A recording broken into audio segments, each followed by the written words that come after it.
Mississippi one time, and I heard someone on my way by sound a little something like raw funk to me. So I slowed down and took a listen. This is all I could hear, baby. Whoa, hey, whoa, whoa, hey. Whoa, whoa, hey. Whoa, hey.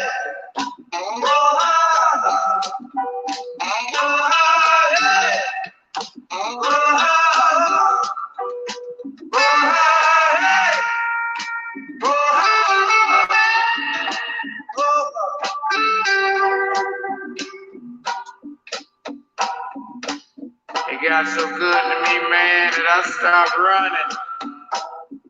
My face was tired anyhow, so I reached in my inside pocket, got my harp out, sit down low, beat up railroad train, get myself a little bit of that old funky thing.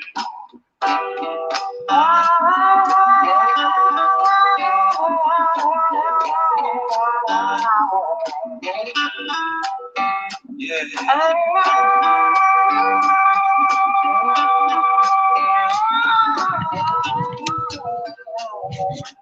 What up, everybody? Hope everybody's doing well. What up, Toby Bartlett? Nordic Warrior, the Boxing Lounge. Thanks for showing up. This is going to be a Q&A. Like, last couple lives, I noticed people have a lot of questions. So, I'm opening it up to y'all. Any questions that y'all have for me. Now, let me just set the rules. Let me just lay the foundation and the groundwork for this live, all right? Questions can be boxing or non-boxing related. We had a nice little conversation about comedy. It could be about comedy. It could be about movies. It could be about video games. It could be about just about anything.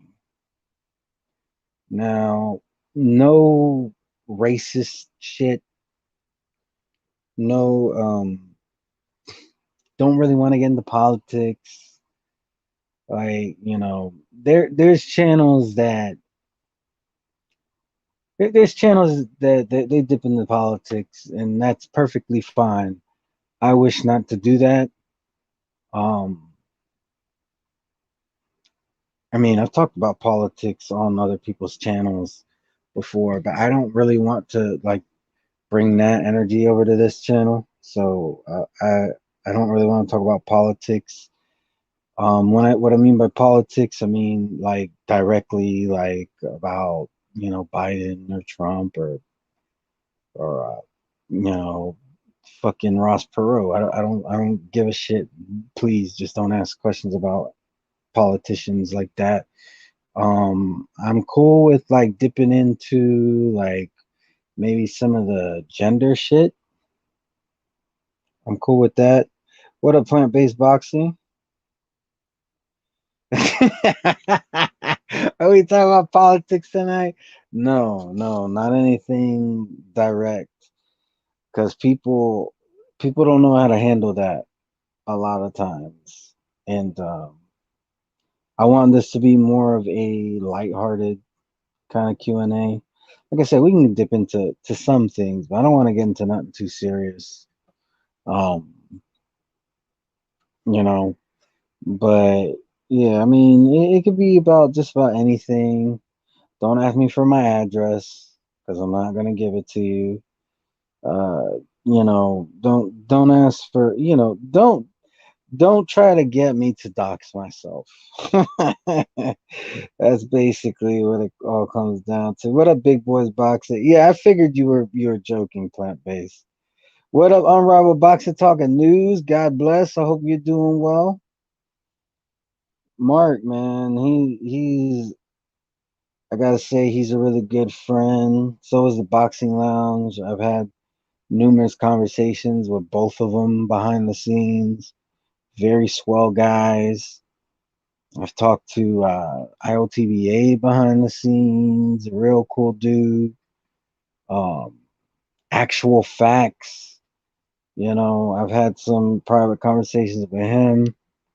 Stand up guy. I don't have a negative word to say about any of these guys. So thoughts on if Joe Biden is so congealed in her just chrome. Oh man. That was hilarious. What up, Brown Gone One? Hope you're doing well. Dropping my location to anyone. Pull up. Oh man. Can we all run up on your bank rent? Nah, I don't work in the bank. I have never worked physically in a bank. Okay, I've worked my last job, I worked for one of the biggest banks in the world. Um, I don't wish to disclose the name of the bank, but I worked for one of the biggest banks in the world before my last job, not now. Now it's different. I'm just gonna say that, but it's still within the banking the banking world. But yeah, what up, Carlos Mendoza? Hope you're doing well. But the transgender stuff is crazy. Yeah, I mean, I'll put it to you like this, all right? You know, I honestly don't care what people do as long as it makes them happy and it doesn't affect other people's happiness, all right? You know, like we can't like I don't want shit to be forced down my throat, but at the same time, if you want to, cross dress in your time off or in your own time, or you want to go to gay bars or whatever you want to do, I don't care. Like, have at it. Like that's your thing. It's not mine. I don't I don't really do a lot. I don't really do PDA in public. So not just homosexuals, but I wish for nobody to really do PDA around me. Like, it's nice you guys love each other and all that, but I don't need to see it. I personally don't do it. Um, that's just me though. That's just me. All banks are owned by the Rothschilds. I believe it. I believe it. If y'all want, I could tell you something very that I found weird from my experience in working for one of the biggest banks in the world. I'll go into it in a second. How is Red not up to 1,000 subs yet? We all need to spread. I appreciate that, big boys boxing. Um, I would like to make it to at least 1,000 subs, and it's not even about monetizing. I want. I'm a community guy who has no access to the community tab. That's really like my main reason why I want to be at 1,000 or more, because then I can utilize that tab. I will be more effective if I was, if I had 1,000 subscribers, just the way that YouTube is set up. The system is set up for me to fail, man. No, I'm just kidding. No, I mean, for whatever reason, I haven't reached it. Um, I do look at the numbers because I just get curious. I don't look at them every day, and I don't really look into analytics and all that stuff. But I do look at the numbers periodically, and it'll go down and it'll go up. And the important thing is that it goes up more than it goes down.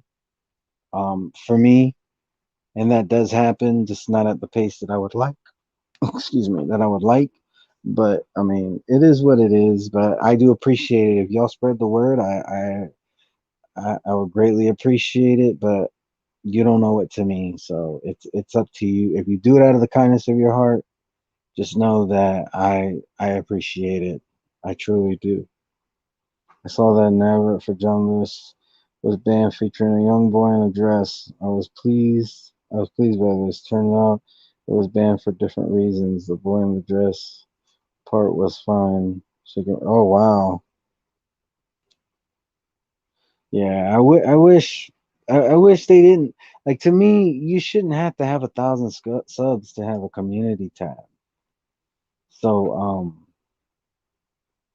I mean, but it is what it is, man. It is what it is. Jermaine Taylor versus Sergio Martinez, 160. I think I got Jermaine Taylor. Yeah, I have a tab, but I cannot. I don't have the ability to, like, if I want to, like, Boxing Lounge. Let's say I want to share one of your videos on the community tab. I can't do it. The tab is there. I just can't access it.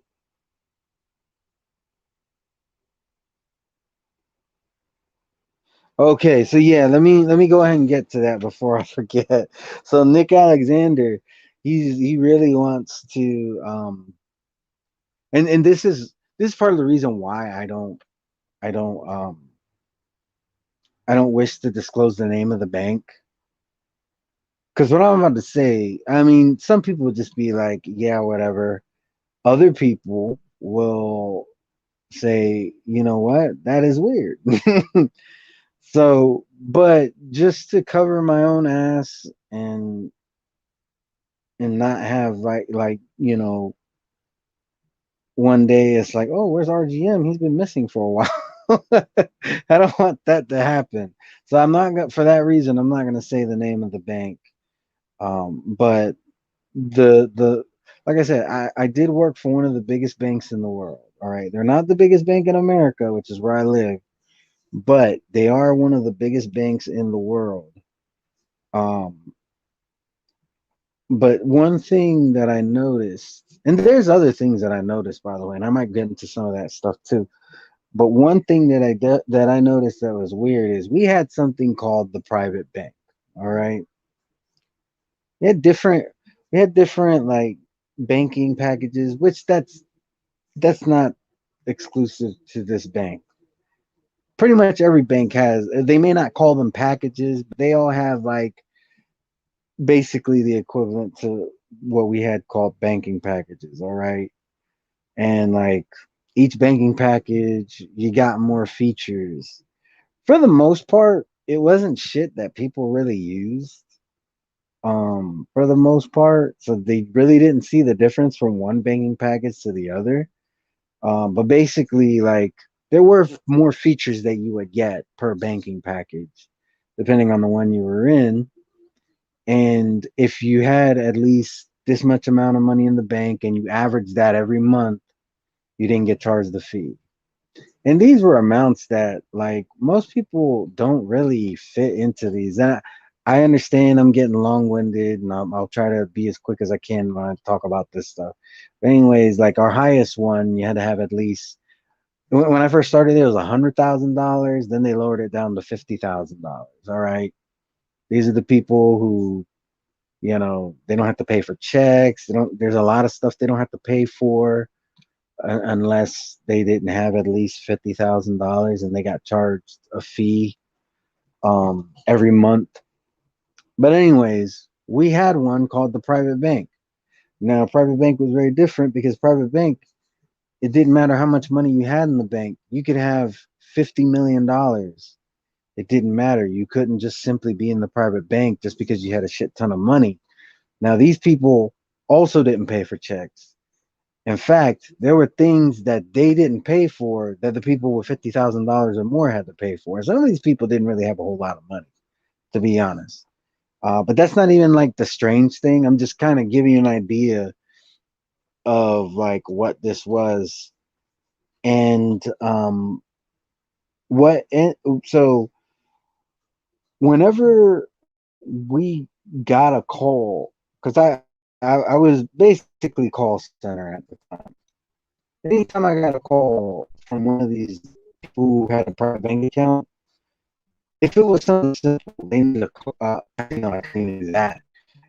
If it was something simple, like they wanted their balance, it's basically all we could do. Like give them their balance. Now that I think about it, because anything that required us to go into maintenance, such as ordering a card, ordering checks.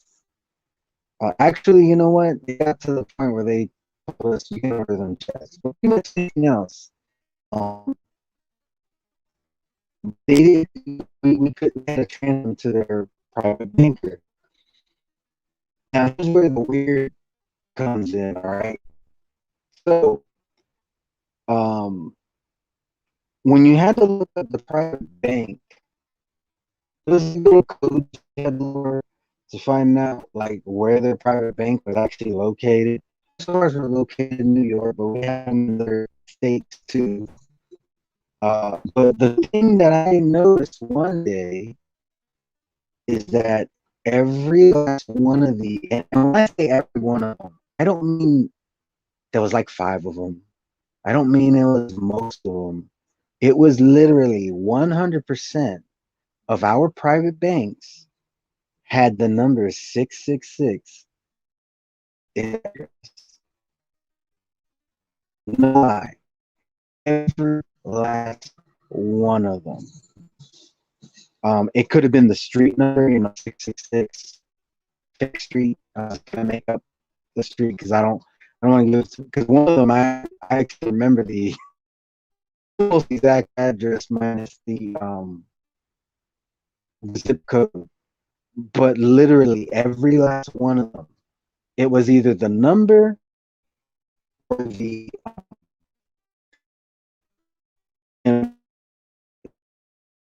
let's say 666.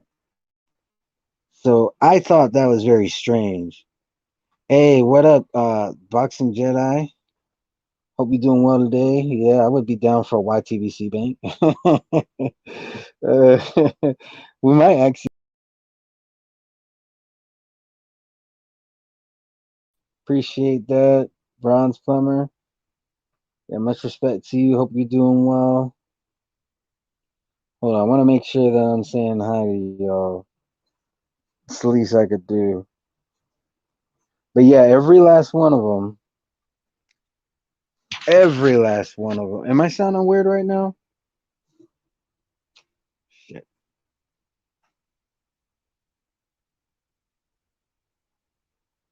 Hold on. All right, can y'all hear me now?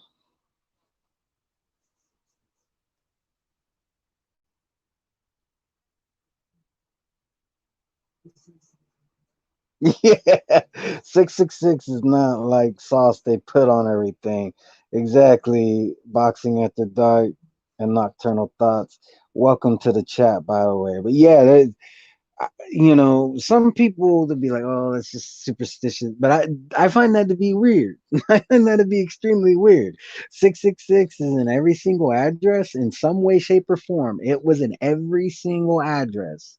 Like when I started noticing the trend, I took like 5 minutes and I was like, okay, let me take a look at some of these other. And 100% of the time, that number was in the address in some way. In some way, 666 was in the address every time. So I don't know what these people have to do to have that kind of account. But it's like I said, some of them didn't even have a whole lot of money. Some of them did. There was people there that had a lot of money. But um And I'm not gonna go. I kind of knew some of what they had to do to get that account, but it didn't really make a whole lot of sense, to be honest. And yeah, so I noticed that.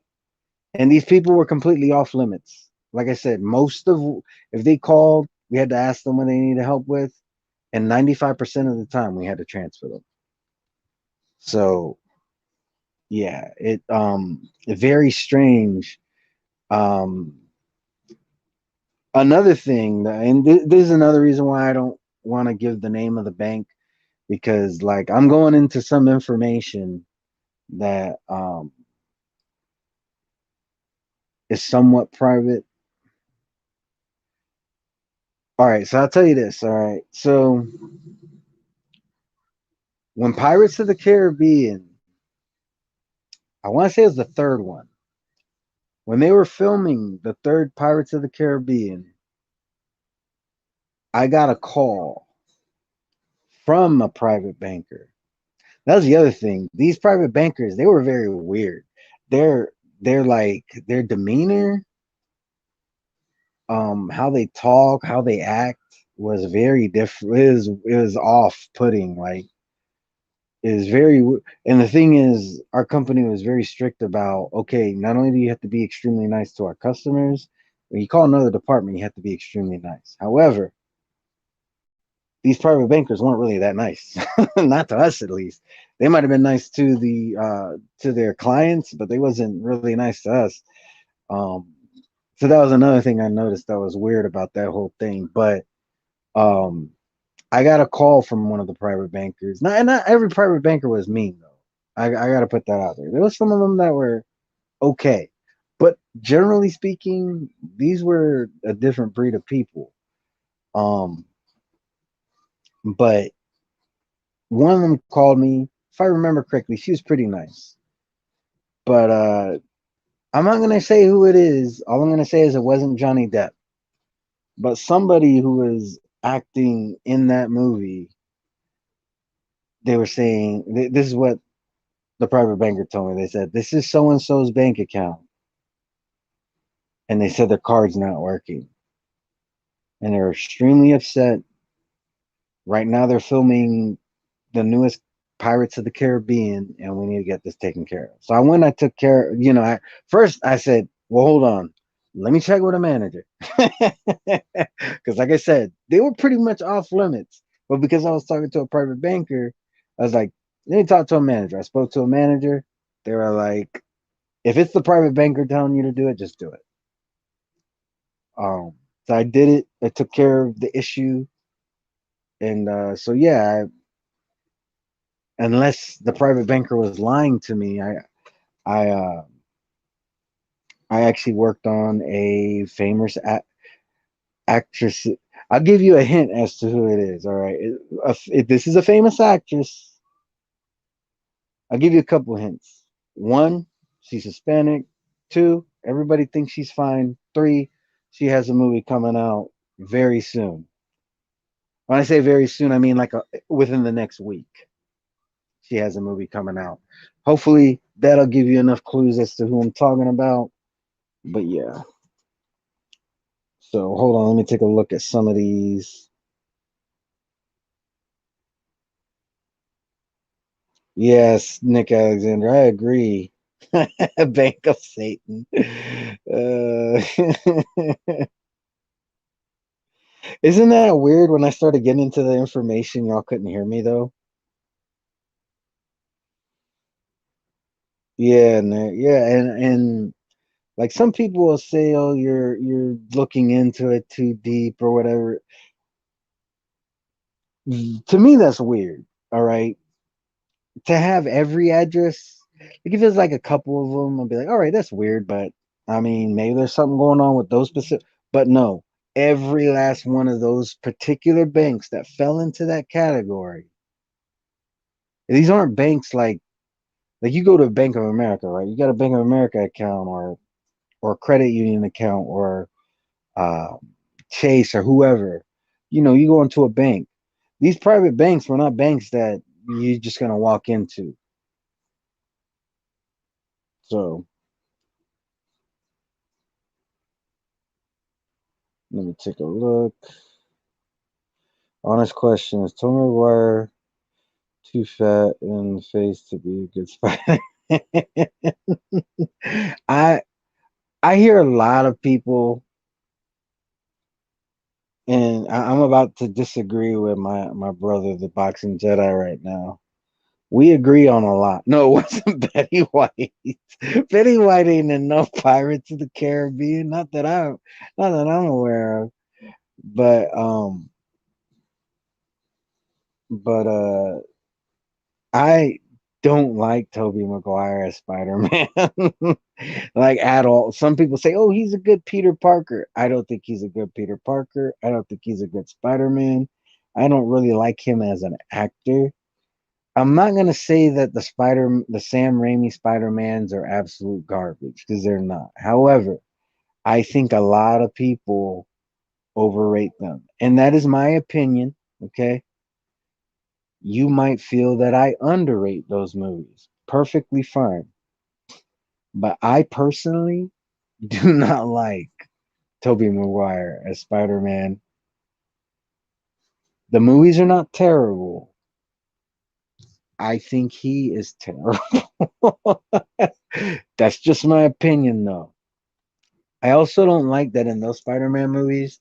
Um, Spider-Man is supposed to like be in high school for a good portion. All right, they started those Spider-Man movies when he's a senior, like literally about to graduate soon. In fact, I think it's been a while since I watched them, but doesn't he graduate in the first movie? I think by the end of the movie he graduates high school.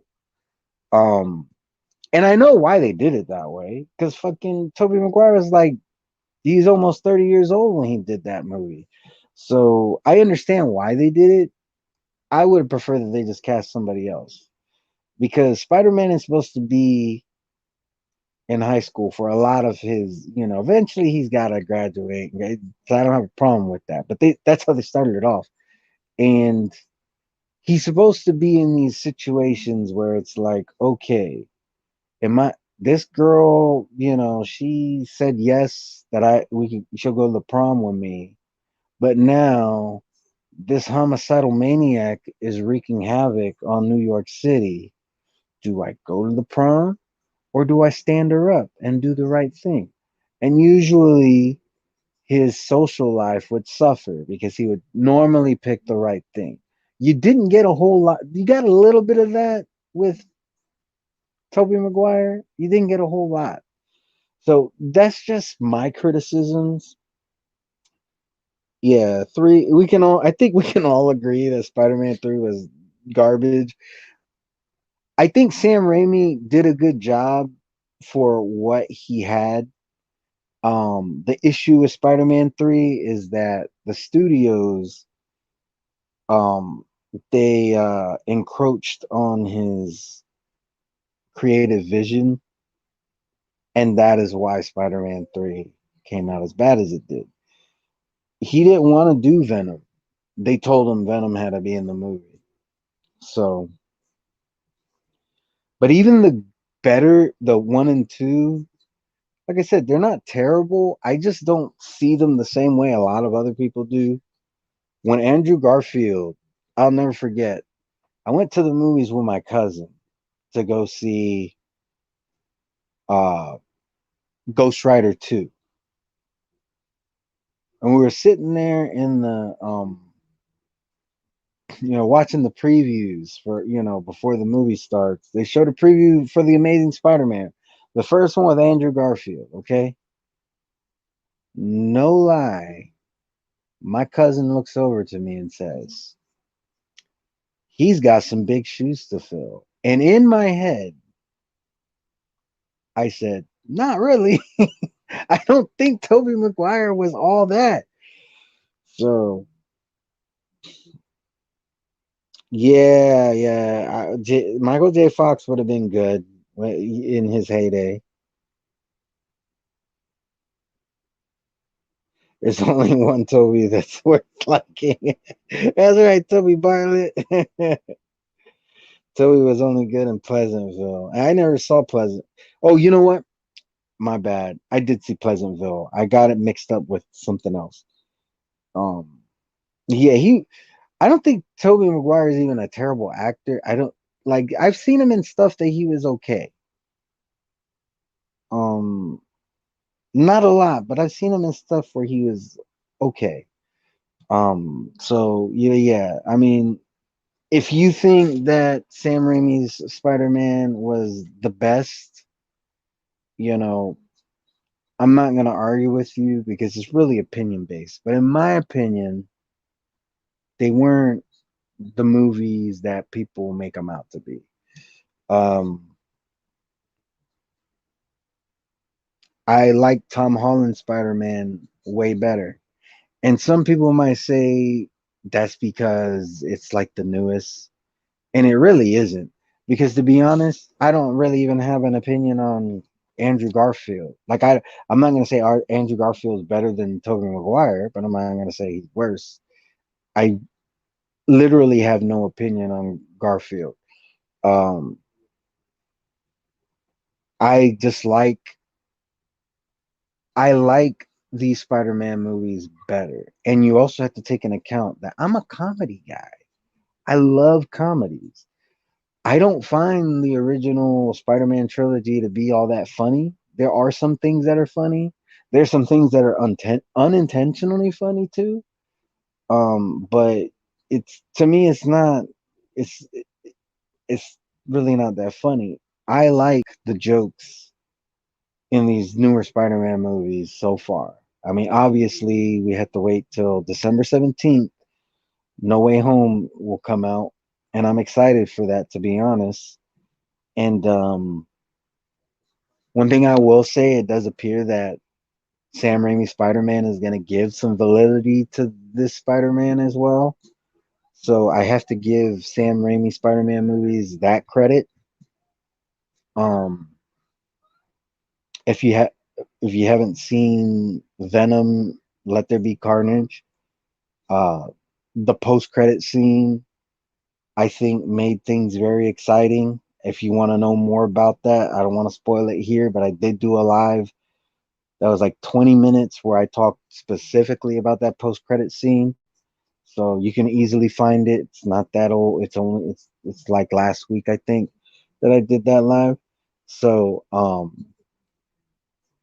I find myself getting way more excited about these Spider-Man movies than I did even at the time that those other Spider-Man movies came out. All right. I saw the first Spider-Man movie purely because somebody else was paying. And after I saw it, I said, okay. This is pretty good. Really, the best part of the first Spider-Man movie, in my opinion, is Willem Dafoe. And Willem Dafoe was excellent in everything. Death Note was a terrible movie, except for when Willem Dafoe was on screen. So Willem Dafoe is just going to be good regardless of what he does. The movie, even if he's in a terrible movie, he is going to be great. So, but I have a feeling that he might be making an appearance in No Way Home. And if you look up the cast list, Jamie Foxx is actually on the cast list as Electro. Yeah, Spider-Man 2 was the best one of the trilogy. All right, so I watched Dune, and I'm gonna be honest with you. There's a lot of people giving Dune praise. All right, I'm gonna say something, and then I'm gonna give you all an option. Okay, you'll see what I mean by that. So I see a lot of people giving Dune praise. Okay, now I'm gonna let you know I never saw the original 1984 Dune. Okay, never seen it. So maybe I'm just not privy as to what is going to happen next. But as for Dune, watching it the first time, never seeing the original, not even really knowing the premise, my issue with Dune is a big issue, in my opinion, and that is it is slow.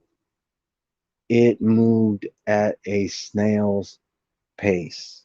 Not to say that there wasn't parts with action, because there absolutely was, but they were far and few between. And to be honest, the action scenes were not that long. That being said, I'm going to give you all an option right now. Do you want me to get into spoilers? All right. Let me know if you do. And depending on how many people say they want me to get into spoilers, I will get into some stuff. But I am telling you right now, I did not care for it. Now, I still will watch the second one because my understanding is that basically you're taking the old Dune movie and they're stretching it out into two movies. All right. So let me take a look. Y'all want me to get into spoilers? Y'all want me to talk about Dune or not?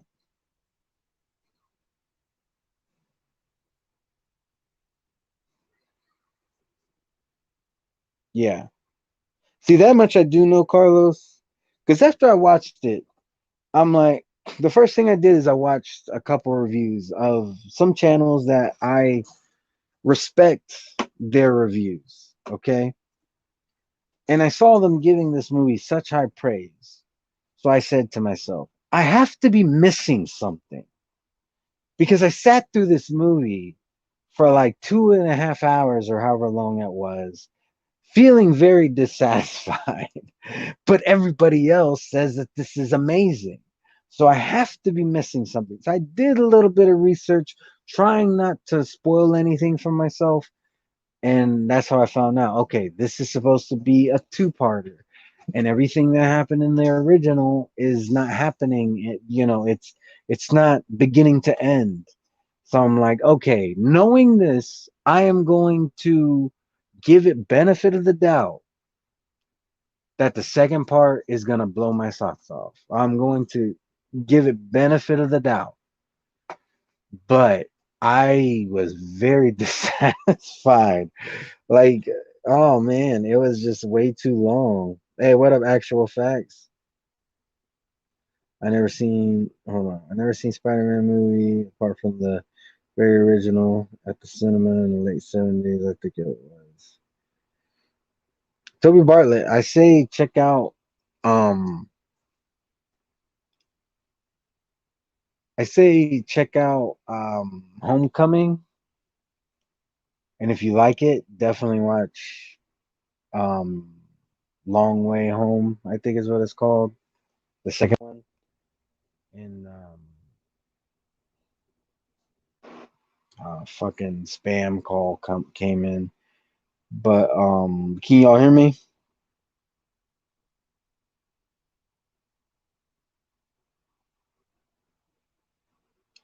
Yeah, I'm not gonna put it up on the screen, but Jedi, yeah, that part was all right. Um, do we want me to get into spoilers? What is my favorite comedy of all time? Oh man, there's too many. I can't definitively say what my favorite comedy is of all time because I'll never be able to pick one. There are definitely some that are standouts. I really like Pineapple Express. I explained it in my live that I did earlier today why. Okay. Um, but Pineapple Express is up there. And I get it. It's not the one of the best comedies in the world. The reality is I enjoy watching it. So I have to put it up there. Coming to America, the original has to be up there. Um, what are some other good comedies that I've seen? Um, if I want to broaden it a little bit, I would probably say Bad Boys 2 is up there as well. Bad Boys 2, Fast Five.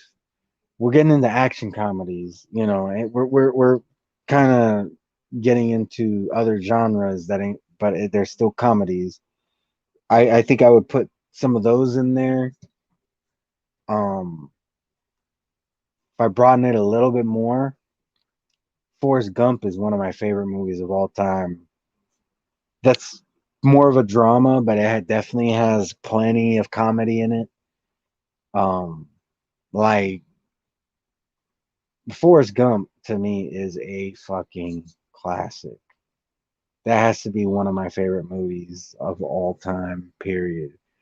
Um, I just I love that movie. I, I don't know how many times I've seen it, but I can never see it enough. I love Forrest Gump. I made it a personal mission of mine to eat at Bubba Gump's, despite how mediocre I heard the food was. And yes, it is mediocre. It's expensive and it ain't worth the price. But I don't regret it because I love Forrest Gump that much. Like it's my favorite performance by Tom Hanks. It's my favorite performance by Gary Sinise. It's I I feel like it's one of the best well written movies ever. There's a lot of irony in it, you know. Lieutenant Dan is a perfect example of irony, because when you first meet Lieutenant Dan, he's like talking about protect your feet, change your socks, and then he ends up losing his legs, and not only that, but he fought in Vietnam later in the movie. And I'm sorry if this spoils Forrest Gump for you. The movie is like gonna be 30 years old. If you haven't seen it by now, I don't know what to tell you. But later on, it appears that Lieutenant Dan has his legs back, but really he has like these titanium, prosthetic legs, and he's married to an Asian chick. So it's just things like that. But the funny parts are just fucking hilarious. Like when Lieutenant Dan is, he sees Lieutenant. A lot of my favorite parts have to do with Lieutenant Dan, and not all of them, but there's a lot of parts in that movie that Lieutenant Dan is just my favorite, because there's that part. It was it's after Forrest Gump first got that boat, and he's out there. He had like been fixing up the boat, and he just, I think it's as he's painting the name of the boat, and he names it after the girl that he's in love with. He calls it, like, I think it's the SS Jenny, if I'm not mistaken. I know Jenny is the name of the boat, but I think it's SS Jenny, which I don't know what the SS stands for, but I know that's like a common thing when you're naming a boat, in uh, what's Gilligan's Island. The the boat was called the SS Minnow, so I'm sure there's somebody who knows about sailing and boats and nautical stuff and maritime law. They probably know what the SS stands for, but I believe it was the SS Jenny. He's painting that on the boat, and then he sees Lieutenant Dan come up. Forrest Gump, dumbass, comes running because he's like so excited that he sees Lieutenant Dan. Because Lieutenant Dan is a fucking asshole to Forrest Gump. But Forrest Gump, he doesn't see it. So he goes, he's excited, he's like running toward Lieutenant Dan, falls into the water. And then when he gets up he's like, Lieutenant Dan, what are you doing here? And Lieutenant Dan's like, I came to test my sea legs.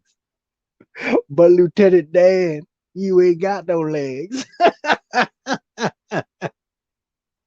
I know that, you idiot. So yeah, Forrest Gump. If we're broadening it, if we're making it broad, um, not just like strict pure comedy, Forrest Gump is definitely there for me. LGBT Michael Myers is homophobic. I haven't heard that. It wouldn't surprise me though. What up, Bruce Goes? National Lampoons. Those are good ones too. Um, I really like Christmas Vacation. Happy Gilmore. Yeah, I mentioned Happy Gilmore earlier, actually, in my last live. Yeah, old school Adam Sandler is really good. I really like old school Adam Sandler. Um, he fell off for a little bit, but I feel like his movies have improved since. Not saying they're better than old school Adam Sandler. I'm just saying like when he got into Blended and Jack and Jill and shit like that, I think he's improved since then. Okay. But yeah, Happy Gilmore, Billy Madison was decent. I would say it's probably one of the weaker ones from his older ones, but it's still pretty good. Um,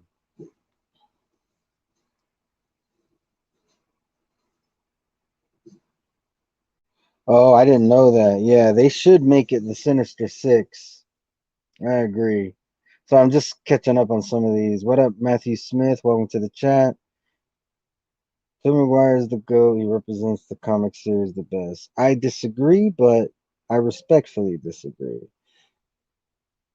Oh, my bad, Matthew Smith. I wasn't paying attention to the chat there for a little bit because I was answering a question. If you're still in the chat, you can certainly ask a question. Let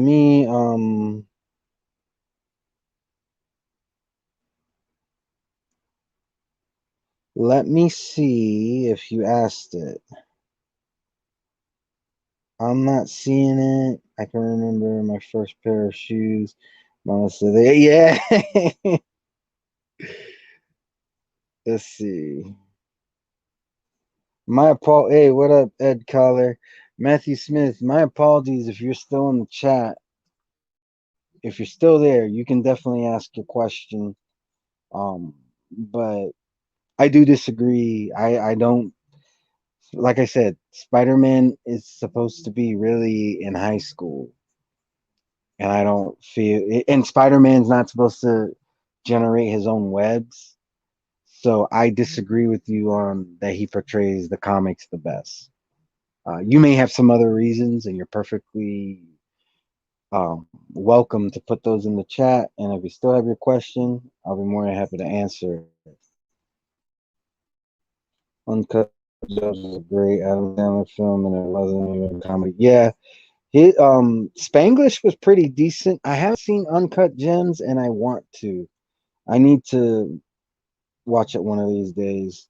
But yeah, so hopefully that kind of gives y'all an idea of like what kind of comedies I like. Do you think what do you think of the Purge movies? Purge movies are okay. For me, every last one of them is a one and done. I don't watch I don't when I watch a Purge movie, I'm at the end of the movie, I'm never saying, "Oh, OMG, hope they make another one." But I'm not like, "Oh, well, this was a waste of time." They are what they are. I think they're fine.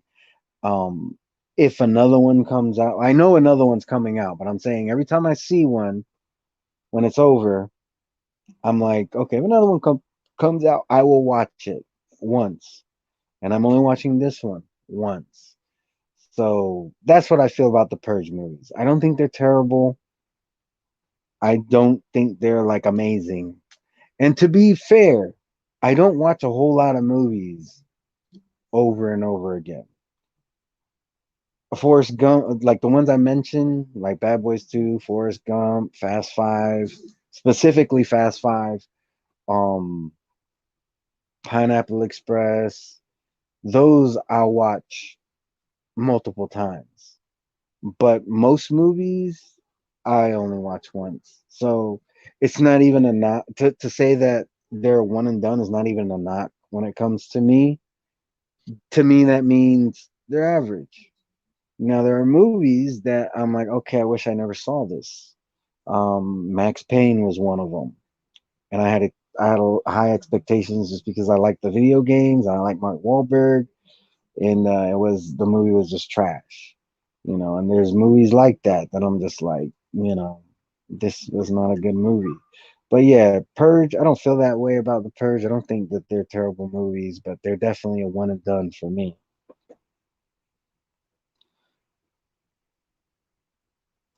Uncut Gems was boring garbage for you, Northern Warrior. All right. I mean, I hear a lot of positive things about it. That's why I want to see it, but I haven't seen it, so I honestly don't have an opinion of it. Um, I kind of know what it's about. Like it has to do with diamonds, right? Um, Billy Lynn's long half halftime walk. I liked. I'm not familiar with that.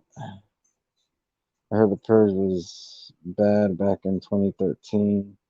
Yeah, a lot of people don't like them. There's a lot of people who don't like them. There's a lot of people who think that they're terrific movies. I'm in the middle. I don't think they are terrible, but I think they're worth a watch, literally one watch. Um, they're not movies that I've never watched the Purge movie more than once. Never. In fact, the Purge 2, I haven't even seen it in its entirety. Um, the story behind me and the Purge 2 is one day I went to go visit one of my friends because he invited me over.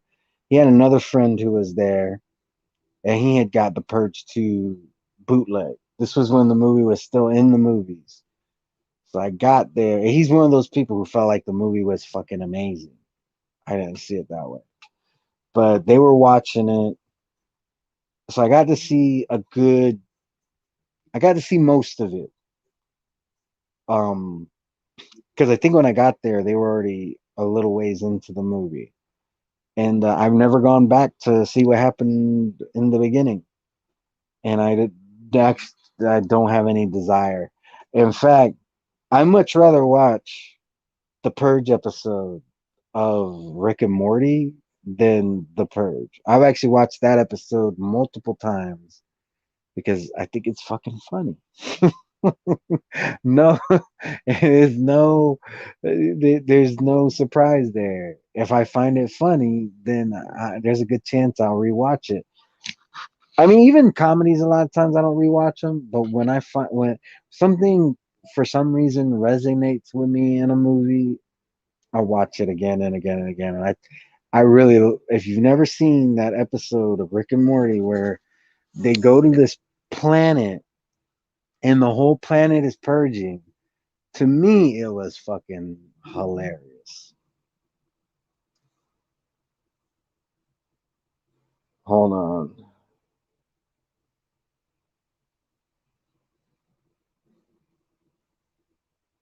Oh, it's just Adam Sandler spazzing out. Okay, hold on. Plant based. What have you never watched? The Purge or Rick and Morty? Oh man. And yeah, I know Rick and Morty kind of gets a bad rap. I'm not one of these crazy Rick and Morty fans, like, because the issue is when the whole thing happened with the Szechuan sauce, you had Rick and Morty fans who are going overboard, like really making McDonald's employees' lives a lot harder than what they needed to. So I think, like, if you're one of those McDonald's employees, you definitely have a bad outlook on Rick and Morty. Unless you're a Rick and Morty fan, you probably enjoyed that shit. But oh, The Purge. It's a movie. It's there's I think currently there's three of them, and I think they're coming out with a new one really soon, and it's basically a prequel. It's supposed to show like how the Purge actually started, if I'm not mistaken. Keep in mind, I'm not somebody who's like looking for these movies. So I'm going off of. I mean, for all I know, the movie could have already came out. It might be out. It might. It could be on Blu-ray right now. I don't know, but to me, it feels like some news that I heard not that long ago.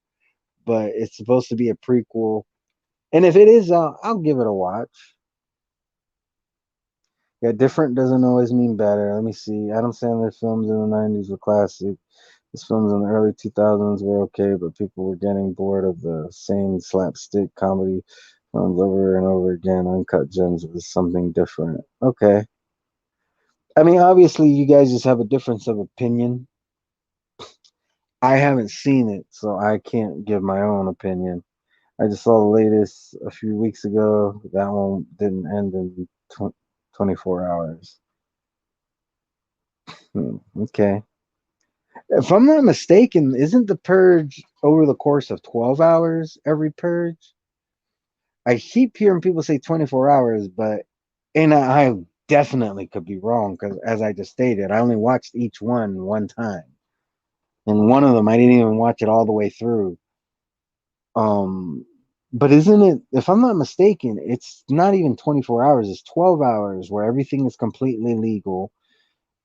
That so plant-based boxing, or yeah, plant-based boxing. So the Purge is basically a series of movies about basically in the United States, every year there's one day a year.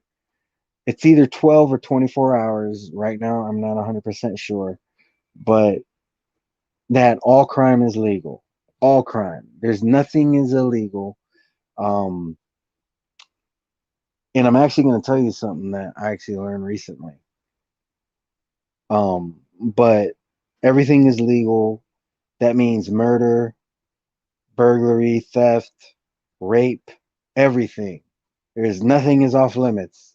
You cannot be arrested for anything that you do, even after the time is up. Um, anything goes. So that is what the premise of the movie is. Every movie has like a plot that is built around this. That something is going on, and the purge is coming up, and so I don't think you really necessarily have to watch like any of them. Like you don't have to watch one before you watch two in order for you to understand what's going on. You kind of, once you know the premise, you kind of know what's going on. Um, so in a way, it's like an anthology based around a certain event, kind of. Um, so I don't think they're amazing movies. I think they are kind of try too hard, in my opinion, and it doesn't 100% work. But they're not terrible either. Um, So I'll tell you what I learned about the Purge. Though Jack and Jill was horrible. Yeah, I mentioned that.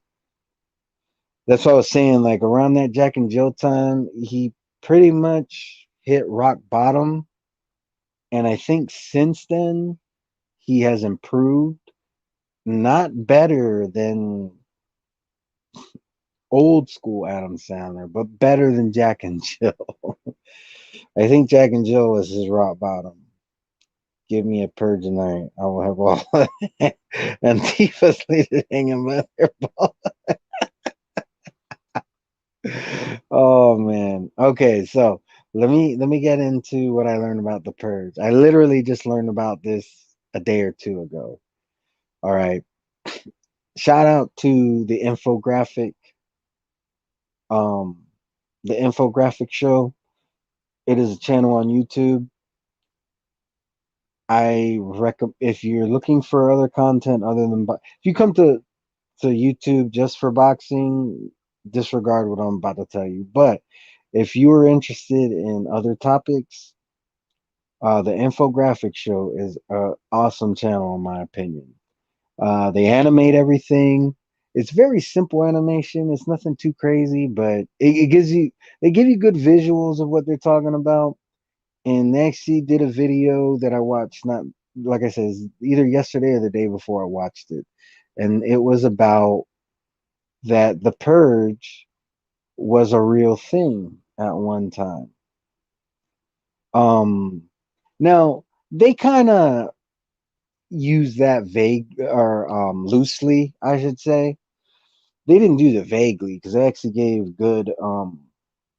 They gave a lot of detail as to what they meant by it, but they did use that. That phrase is a little bit loose, in my opinion. But basically, the Romans they had it was a festival. It was a week long festival, and it was called I forget the name of it. It derives from the word Saturn, though. I think it was like Saturnia. I could be saying it wrong, but I know it derives from the word Saturn. So it was the festival of Saturnia, I'm gonna call it. I probably saying the wrong word, but it's something like that. And basically it started out as okay, everybody would get this week off. And it was a lot of roles were reversed, or not reversed, but things were different during this festival because Romans had slaves, but during this week, the slaves were not slaves. They were basically equals. Um, and during this week long period, they did a lot of eating, they did a lot of drinking, they did a lot of overindulging and different pleasures. And over time, um, see, that was the main purpose, just basically to have a good time. It's like a week long Mardi Gras in a sense, but it began to evolve because the thing is, um during this week they would everybody got the week off, and that included any kind of authority. I'm going to call it law enforcement. Obviously they didn't have what they called police back in the Roman Empire, but it's basically what they were. But they got the week off as well. So what ended up happening is, even though it wasn't like anything goes, and it wasn't necessarily the purge where they're like, oh, you can get away with murder. That's not how it was. However, people were getting away with murder. People were getting away with theft. People were, if somebody held a grudge against you, they could wait till the week of of the festival and kill you, and there would be nobody to arrest you. So that's kind of like where the idea of the purge kind of comes from. So what up, Heplotype Zero? What up, BG London? Welcome to the chat. I'd be killing crack dealers and stealing their stash enough to last me until the next purge event. They are called the Praetorian Guard. Okay, so that's what they were called. So and the Greeks, because the Greeks and the Romans, they had very similar kind of cultures. Greeks had kind of a similar thing. It was a week long as well, and but the festival was just called, I forget what that festival was called. But like the Greek or the Roman one was based around Saturn. The Greek one was based around Kronos. For those of you who don't know, Kronos is I've heard him be referred to as a Titan, but I was always told that in Greek mythology, Kronos was a god. Not he was God, he was a god, because they had many gods in the Greek, the Greek mythology. But he was like basically the one who birthed all the other gods, Zeus and all them. And I remember hearing a story that supposedly he ate all his children. Um, I guess trying to prevent them from overthrowing him later. And then somebody, I don't know who it was, gave him some kind of a drink, and it caused him to vomit, and that's how the Greek gods escaped. So, but anyways, yeah, that was yeah, Zeus's dad. So, but I've heard him being referred to as a Titan. So I don't know if, I mean, I know a little bit about Greek mythology, but I don't know if like Titans can birth gods. To me, that just doesn't make sense. So I always just assumed he was a god, but I've heard him be referred to as a Titan. I mean, it's Greek mythology, so I guess it doesn't really matter. Apparently, that was the Purge based on. Yeah. Oh, so there's a Star Trek. Okay. Return of the Archons. I'm gonna be honest with you. I've never been into Star Trek except for the movies. Now, I know there's probably some Star Trek fans who are cringing at hearing me say that, but just hear me out. Never really been able to get into the shows. That includes Picard. That includes I I can't even remember his name right now. He's the main one. He's the first captain. The one that William Shatner played. I wasn't into the original Star Trek. Wasn't into Next Generation. Um, or any of the other ones. I know there's a couple other ones, and I think right now they're actually airing a Star Trek right now. I've never been into the shows. However, I did like the movies with Chris. Drawing blanks today for some reason.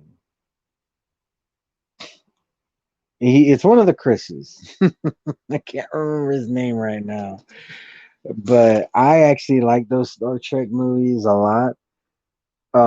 Star Trek Beyond, not so much, but the other two I thought were really good. Yeah, Captain Kirk. How can I not forget? How can I not remember Captain Kirk?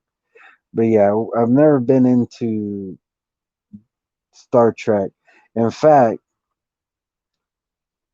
the only reason why I got into the movies, um, these latest movies that they did, which I'm pretty sure they're done with now, um, was because I have a friend who he is a Trekkie.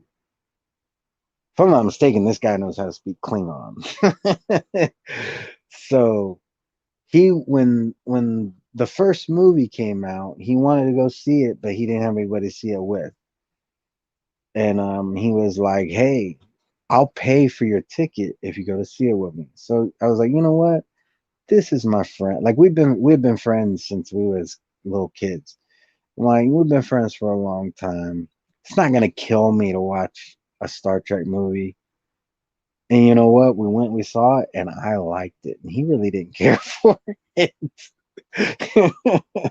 So, um, and then the second one, I forget the name of it. I really liked it. That's the one with Cumberbatch playing Khan. I never saw the original Wrath of Khan, but he seemed very different from Benedict Cumberbatch's interpretation or his performance, I should say. But I really liked that one as well. And then the third one wasn't bad, but it definitely was a couple steps down from the first two. Red Glove, yes. Titans can birth gods. Titans are just the name given to the former gods before the Olympians took over. Okay, all right. So that makes sense. Thanks for mentioning that. Yeah, Khan. I've seen I never seen Wrath of Khan, but a couple years ago I was doing a video and I was editing a video about Amir Khan, and I found I knew about the Wrath of Khan, so I just looked up clips and I found that William Shatner clip where he's yelling Khan, and yeah, I found that to be pretty funny. It's funny, like some of these shows and these movies, like some of the acting is just hilarious. Um, I wasn't really into the Hercules show with I, I'm not even gonna try to remember the guy's name. Y'all know the show. That show, that Hercules show that was out in the '90s. They actually, I think his name is Kevin Sorbo, if I'm not mistaken. I'm pretty sure his last name is Sorbo. I might be wrong about the first name, but there is a hilarious clip of him going disappointed as as Hercules. Do you get wound up by woke stuff? And I'll be honest with you, I miss a lot of the woke stuff. Um, also, BG London, you were really into Next Generation. I'm not saying they were bad; they just never caught my attention. And there's a good chance that if I were to go and try to watch them now, I probably would like them.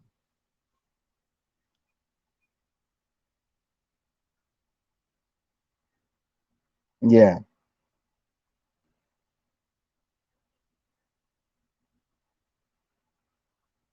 Oh, so you like Kevin Sorbo? Yeah, he seems like a guy that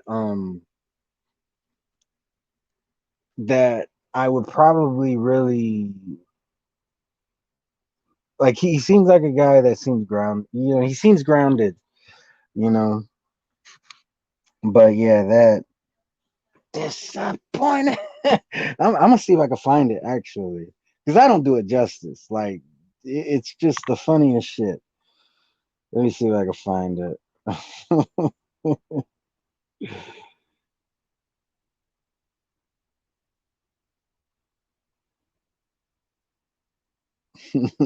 So yeah, I guess I was right. It is Kevin Sorbo. All right. Wait a minute. This isn't my world. Disappointed!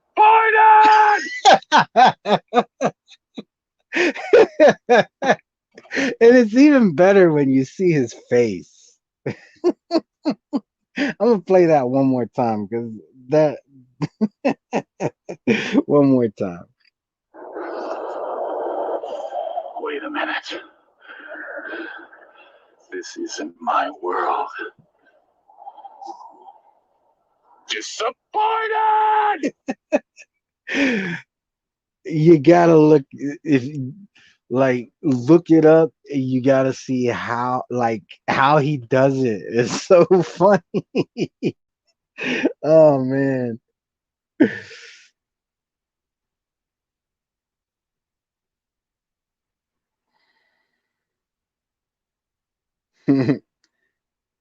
Yeah, the Princess Warrior.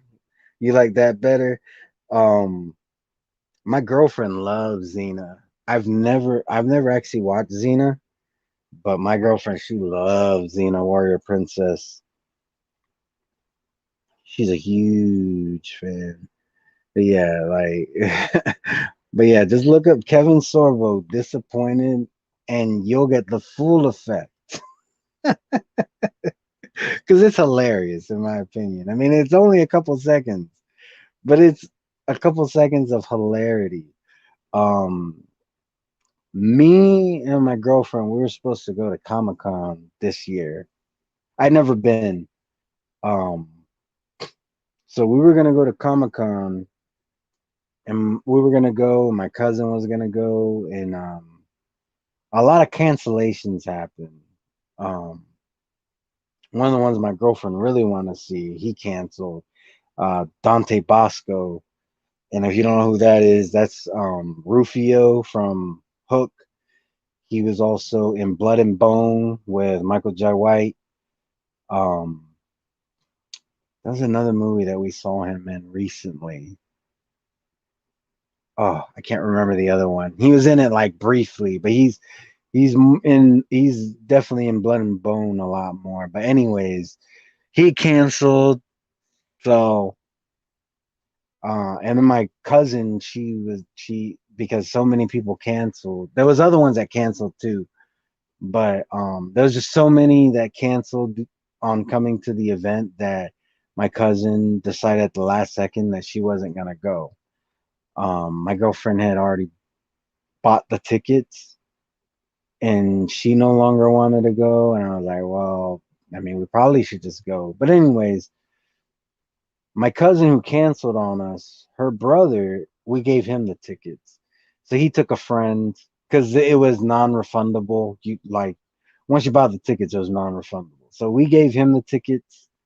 So he took a friend and he met Kevin Sorbo. Kevin Sorbo was there. So hydrate. I probably do need to hydrate. My, you could probably hear it when I talk that my mouth starts getting dry. I hated Hercules the show because I have a huge obsession with Greek mythology. Oh, really? Well, that makes sense since you know so much. I don't have an obsession with Greek mythology, but Greek mythology is definitely interesting. And what makes it really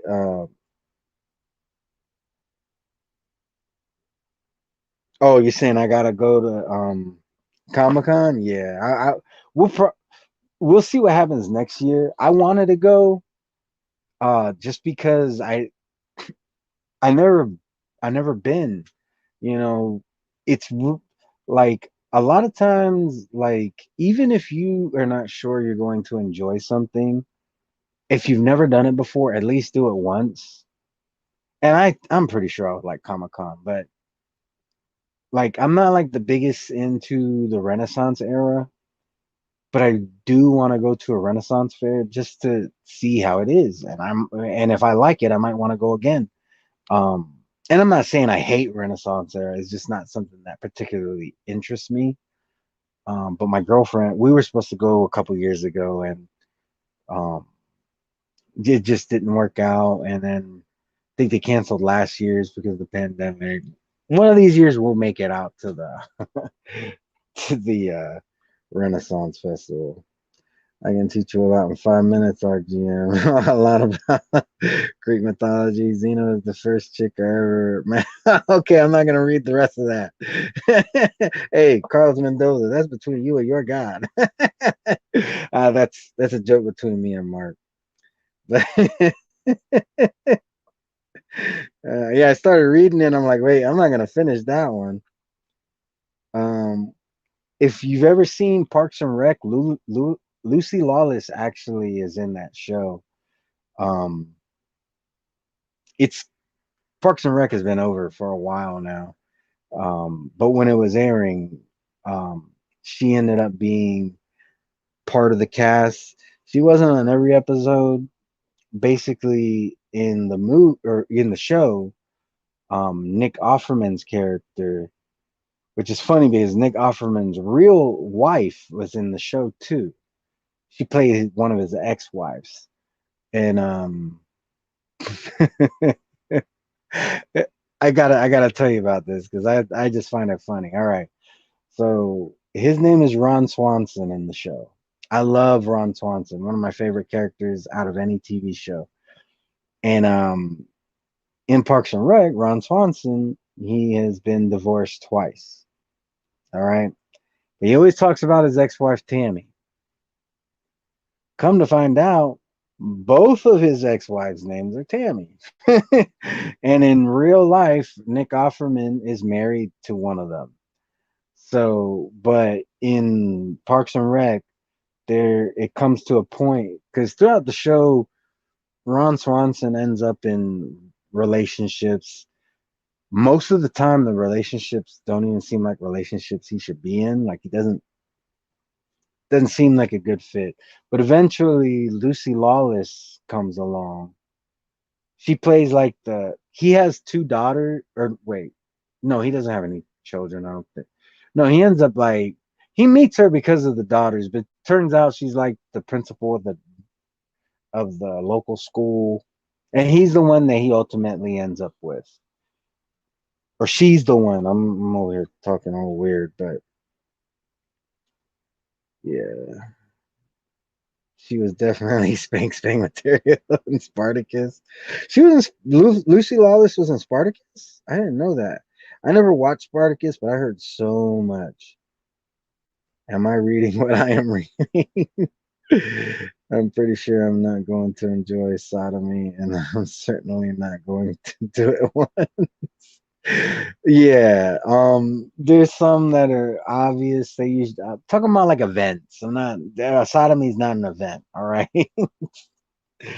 so I gotta agree with you on that. I don't know plant-based boxing. I don't know if you ever seen that movie. It was actually pretty good. I also probably wouldn't watch it more than once, but I liked it better than any of the Purge movies, and that is Fighting with My Family, the true story of I know her name is Paige. I think when she was in WWE is just Paige. So it's the story of Paige from WWE. You know how a little bit of how she grew up, but mostly is about how she got into the WWE. But there's a scene in the movie where she's telling like these like really prissy girls. For those of you who don't know, she's like very rough around the edges. She looks gothic almost. Um, you know, she paints her nails black. wears a lot of dark makeup, but she's really into wrestling. And I think these prissy girls were um like talking shit about wrestling, and she says something like, "Oh, how would you know that you don't like wrestling if you haven't even tried to watch it once?" And they're like, um, what'd they say? They said something like that, like, "Well, I've never." I think she said, "I've never had a rectal exam or something like that, but I'm pretty sure I wouldn't like it." Something along those lines. I'm paraphrasing. Pretty sure I'm using the wrong example, but you get the idea of what she said. And then Paige tells her, "Well, how about I shove her head up your ass and we'll find out." Oh man.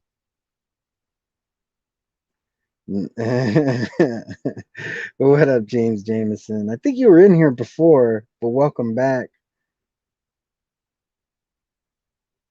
Yeah, yeah, Ron Swanson, man. See, nocturnal thoughts, you get me.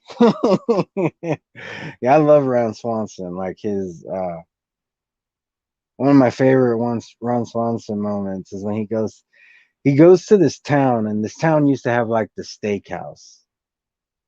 And Ron Swanson, he's supposed to be like that man's man. Like he eats red meat all the time. And in fact, there was an episode where he took a live pig to a park, and his plan was to slaughter the pig and cook it for everybody there at the park. And he, just for some context, he is actually the manager of the Parks and Recs department. So there's a park ranger there, and he's like, "Do you have a permit?" Or he's like, "Oh," he tells him, he's like, "Oh no, you can't slaughter a pig here."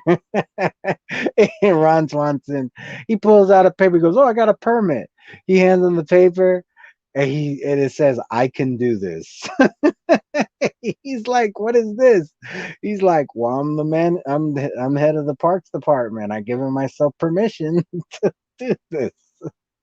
So don't I know I started off saying something else. I'll get back to that. So it's funny because he's like, "I'm not gonna let you slaughter this pig here in this park." Funny thing is, he named the pig Tom. All right. One of his employees' name was Tom, and Tom was there. So he's like, "Fine, let's go, Tom." And then Tom starts following him. He's like, "Not you, Pig Tom." But anyways, he's excited because he's gonna visit this town. Every time he goes to this town, he goes to the steakhouse. His favorite steak is porterhouse rare. And so he gets there, and the steakhouse is closed down permanently. Steakhouse no longer exists. So he goes to a diner instead. Very disappointed. He's like, his morale has hit rock bottom at this point. So he goes to this diner. He sits down. He's looking at the menu. He's not seeing anything. Anything. He was hoping. I guess he thought he would just get like a diner steak. But I guess when he was looking at it, he's like, a diner steak is not gonna. This is just speculation on my part, by the way. He's like, it's not gonna measure up to what I was planning on having at the steakhouse. So the waiter comes over, and he decides, he's like, "You know what? Screw the menu." He looks at the waiter and he says, "I'll have all the bacon and all the eggs you have." So the waiter's like, "Okay, I got you." He starts walking away, and Ron Swanson's like, "No." He's like, "I'm sure what you heard was that I want a lot of eggs and a lot of bacon, but I want all the eggs and all the bacon you have." Ron Swanson, man, he's hilarious. Hey, what up, Rascalot?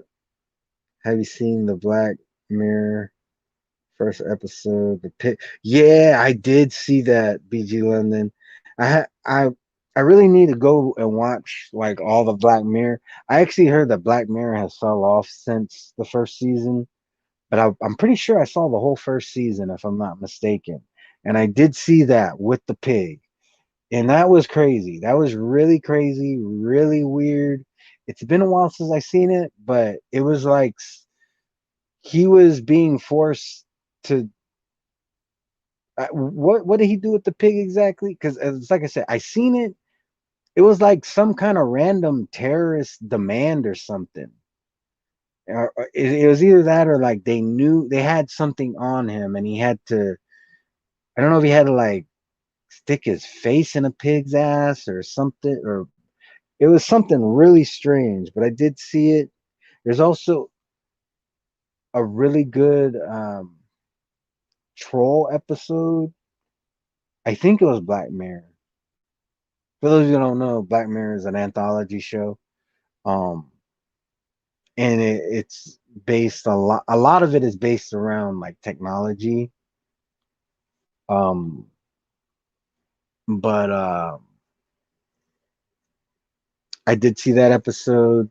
The one that really stuck out to me though was the one where the guy he was suspecting his wife of cheating and she swore up and down that she didn't cheat, and turns out she cheated. Because like in this the premise of that episode was everything that you see is recorded and it's saved like to it's saved somewhere. I don't remember if it's a cloud or where, but it's saved. So like he um he was able to force her to display her memories on TV because you're able to do that. And it appeared that she was telling the truth, that she hadn't been cheating. But he noticed a very specific detail. It's something that like most people are not gonna catch until it's revealed in the show. Um but yeah, very interesting show. And I really do like anthologies, but yeah, that shit with the pig was crazy from what I remember.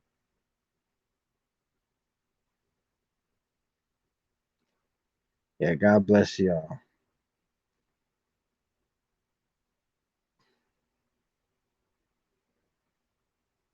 Just a moment. Daisy Duke was something else when I was a kid. Absolutely stunning. Oh man. Young me had a fine had fine taste. Oh, y'all are talking about all kinds of women, aren't y'all?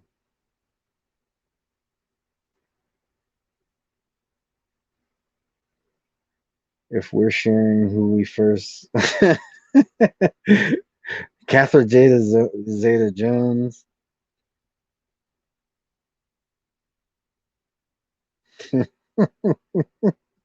Hey Mark, that's between you and your guy. Oh man, this has been a good time for real. Yeah. But do y'all have any other questions? Any other questions? Anything else that you would like to discuss or like to hear me discuss?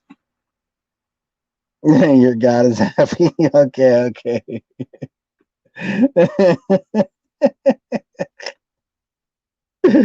Oh, he's happy with your choice. Okay, I see.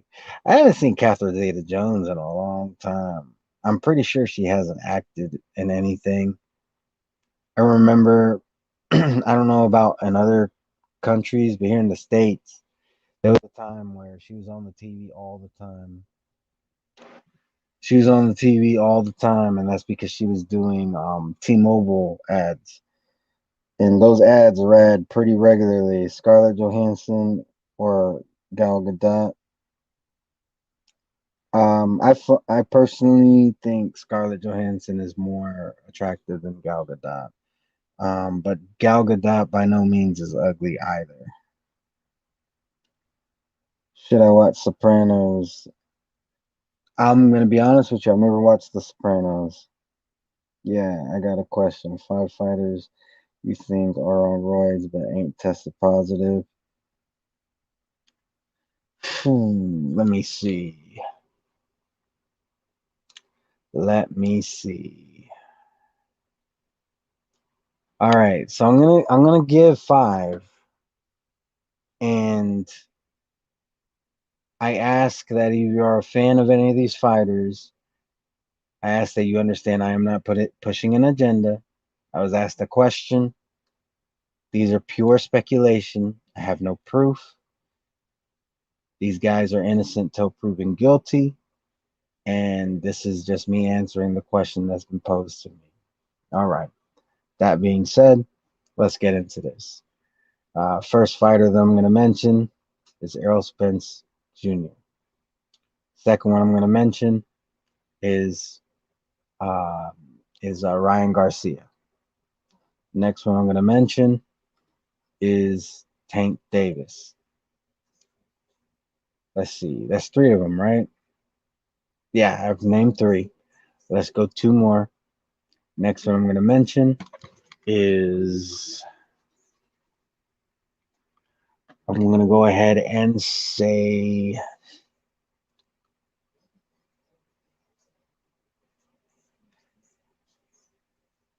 let me see. I know there's plenty of names, just drawing blanks right now. Gonna go ahead and say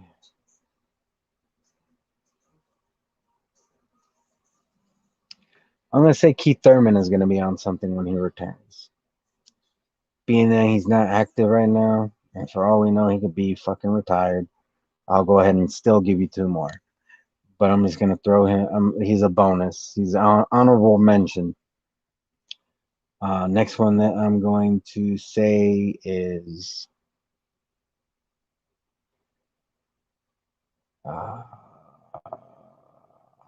Jaime Munguia. And the last one I'm gonna say is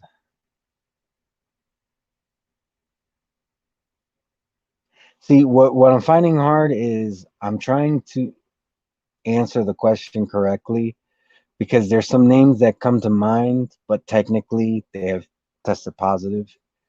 Um, so I'm just trying to name ones that, to my knowledge, have never tested positive. And the last one I'm gonna say is Teofimo Lopez. There you go. Five fighters that I've given my list, and now I'm gonna lose some subscribers. Mm. Have you seen Squid Game is worth watching on Netflix? I have not seen Squid Game, but this is what I did. All right, because I hear so many people talking about this Squid Games. I didn't even know what it really truly was. Some people had said some things, and then I was like, okay, so like originally I thought it was a that was like a reality TV show. I was wrong. I know it's not. Then I heard it had something to do with that game Splatoon. For those of you who don't know what Splatoon is, it's a video game that Nintendo made. I don't know if they made it, but it's only on Nintendo. Like I believe it's on the Wii U and it's also on the Nintendo Switch. And the reason why I even thought that that was legit was because they do use squids in that game. Like squids are actually a part of that game. So I was like, okay, that's weird. They made like a show. I actually thought it was, this is what I thought it was. I thought it was a reality TV show where kids were playing Splatoon. That's what I thought it was. I thought it was like a Splatoon tournament. And I'm thinking, why is this popular? So, anyways, I have not seen Squid Games. And my perception that I had of what it was absolutely incorrect. Now, what I did do is there's a channel called Screen Rant. You probably have heard of it if you've ever looked up videos about movies. You probably have seen videos from Screen Rant. I'm gonna be honest with you, Screen Rant is a terrible channel. I don't like Screen Rant. Like if you don't like Miss Mojo or Mojo or Looper or any channels like that, you're not gonna like Screen Rant because it's basically the same shit. However, Screen Rant has one thing that is worth watching, and that is they have a show called Pitch Meeting. In fact, I did a pitch meeting of my own of Deontay Wilder. So if you're interested in that, I think if you look up pitch meeting Deontay Wilder, it comes up. I'm the only person on YouTube who's ever made a pitch meeting about Deontay Wilder. But anyways, I did watch the pitch meeting about Squid Games, and it looks like it's a good show if that is the kind of show that you like. It does not look particularly interesting to me, and that's what I'm gonna say. I'm not gonna. You said you want no spoilers. I haven't seen it, but from what I do know and from what I have seen, um, you know, I don't think it's for me, but it does look like if it's your kind of thing, you'll like it. So if you've seen trailers and you're thinking about watching it, I say watch the first couple episodes, and if you like it, keep on. Um, I would tell you to watch the pitch meeting, but to be honest, it's gonna spoil it. Um, I watch pitch meet a lot of times. I'll watch a pitch meeting on something that I don't plan on watching, and that's exactly what I did with Squid Games. And after I watched the pitch meeting, I was like, you know what? This is probably perfectly fine for people who are into this. It's not for me though. So yeah, I mean, if you like Screen Rant, that's fine. I don't particularly like them, but I do like pitch meetings, and more specifically, oh, you seen Squid Games, Mark? More specifically, I like Ryan George. Ryan George is the guy who does the pitch meetings, and he does his own content on his own channel too. Name of the channel is Ryan George. Most of his content is very similar to the pitch meetings, but on his channel, he doesn't do pitch meetings about movies. They're kind of like pitch meetings about other things, but they're not actually pitch meetings. They're normally titled something like the first guy to ever open a restaurant, the first guy to come up with the paper straw, um, things like that. But they're set up very similar to how pitch meetings are. And to be honest, they are hilarious. You're not going to get a whole lot of variety if you watch the pitch meetings or his content, like his original content on his own channel. But what you get is funny. And to be honest, the videos are very quick. Like the typical video on the pitch meetings videos are longer. Those can range anywhere from like 7 to maybe 11, 12 minutes. Whereas the videos on his channel, those typically go for less than 3 minutes. So this is what I'm gonna do. All right, I am going to step away for like a couple minutes. Um, I'm gonna come back. If y'all are still here and chatting, I'll keep it going. If there's not that many people, I'm gonna start wrapping it up. So I'll be right back.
All right, I'm back.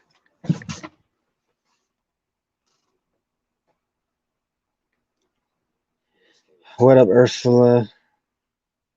Parasite and Train to Busan got me into Korean movies. Okay, maybe I'll give those a shot.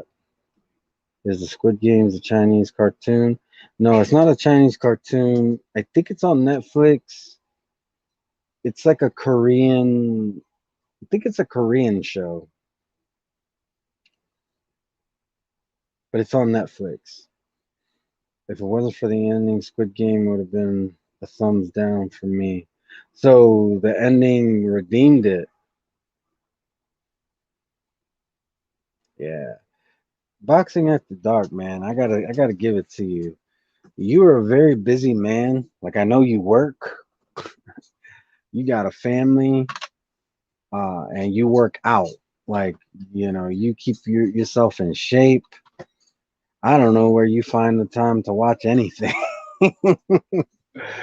So much respect, and I could tell you got good taste in what you do watch. So uh, if the ending gives it the stamp of approval, maybe I will give it a chance. Who knows?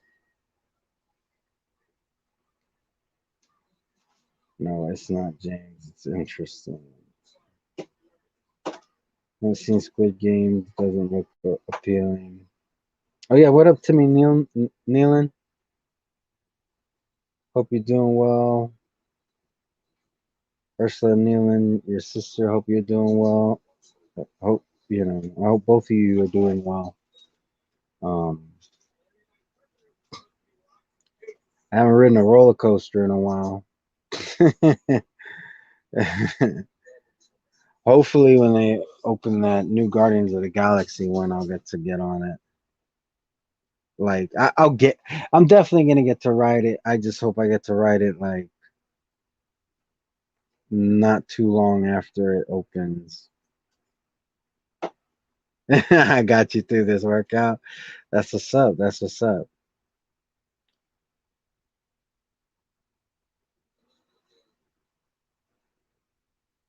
Hold on.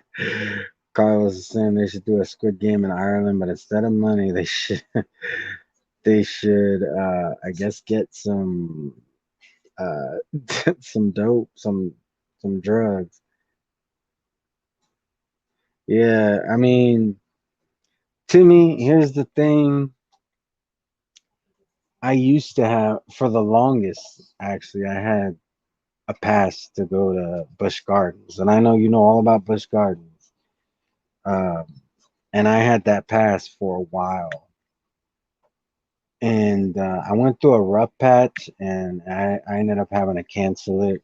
I was doing the month by month, and I wish I could have still kept it because what was great is that when I originally got it, it was only $10 a month. But then, even when the price went up, I was grandfathered. So as long as I was paying that $10 a month, I was able to get into Busch Gardens. So I went through a rough patch, ended up having to cancel it because I was having to try to save some money wherever I could.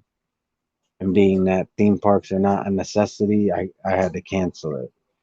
Um, Now I can afford the $10 a month, but if I were to get it, I have to pay whatever the current monthly rate is.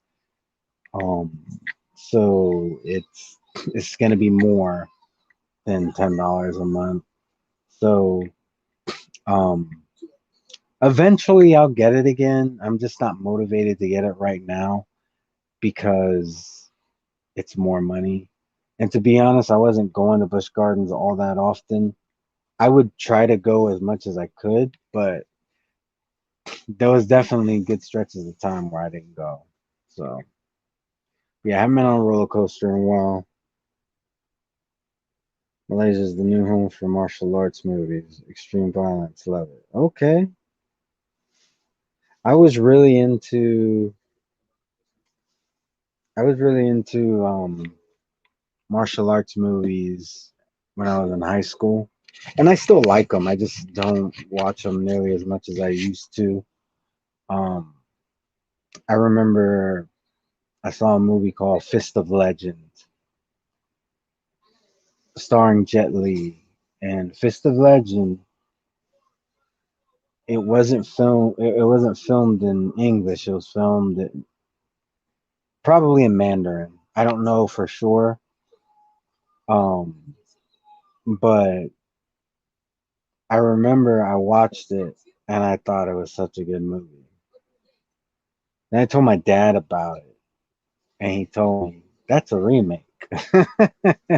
That's a remake of The Chinese Connection, which isn't even really the name of the movie. It's a Bruce Lee movie, but that's not even really the real name. I don't know why they did this. Okay, over in China, Bruce Lee will make these movies. Then they bring them over to the States and they name them something else. And what really didn't make any sense is that they would name the movies the same names but on different movies. So I think, if I'm not mistaken, Chinese Connection in China, the original name of it was Fist of Fury. Now in America, we have a Fist of Fury that's a Bruce Lee movie, but it's not, it's one of his other movies. So kind of weird, but yeah. So Fist of Legend, it's a remake of the Chinese Connection as it's known here in the States. And I I wanted to see it so bad at that time, and I never got around to it. And now I can easily find the Chinese Connection. I could probably watch it for free legitimately on some random streaming service. But being that I'm not as into the kung fu martial arts movies as I once was, I just haven't been motivated to look it up. But I'm sure I could find it easily. In fact, I know it was on Netflix at one point, and the whole time it was on Netflix, I never took the time to sit down and watch it. So, but yeah, I'm just not as into it. Films like The Raid is Malaysian. I've not been on a roller coaster for many years. All right, it hasn't been years now for me. I think the last roller coaster I rode was earlier this year. It was probably Expedition Everest.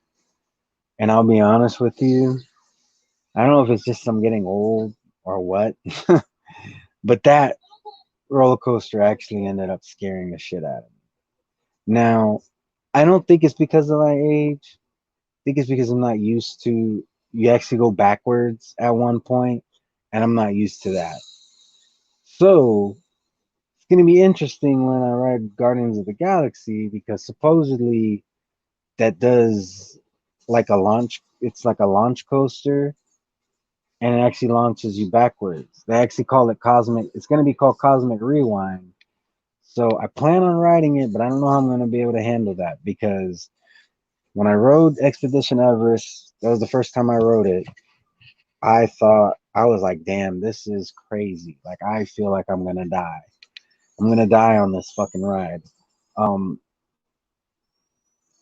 I kind of felt, to a lesser extent, I felt like that on Tigris, which also goes backwards. Um, but it's not as intense as Expedition Everest, in my opinion.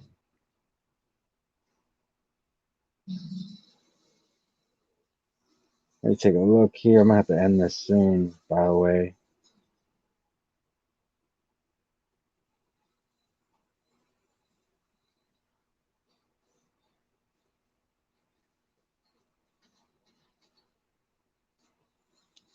What movie y'all talking about? Carlos and James?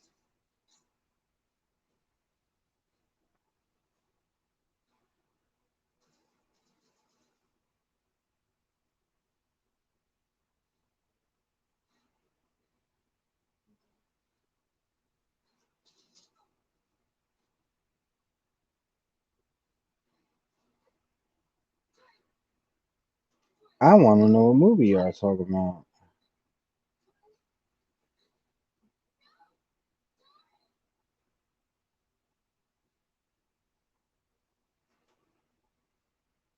I haven't been able to figure it out.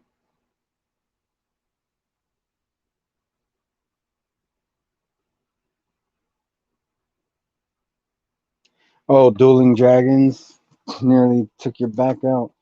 I wrote Dueling Dragons once, and I liked it. I actually really liked it. I would have wrote it more. Unfortunately, Dueling Dragons is no more. Dueling Dragons was torn down some years ago. I don't remember exactly how long. It feels like just yesterday, but it's been a little while now because they tore it down to do Hagrid's. Hagrid from Harry Potter. He has a roller coaster over there now, and that is in the place of where Dueling Dragons used to be.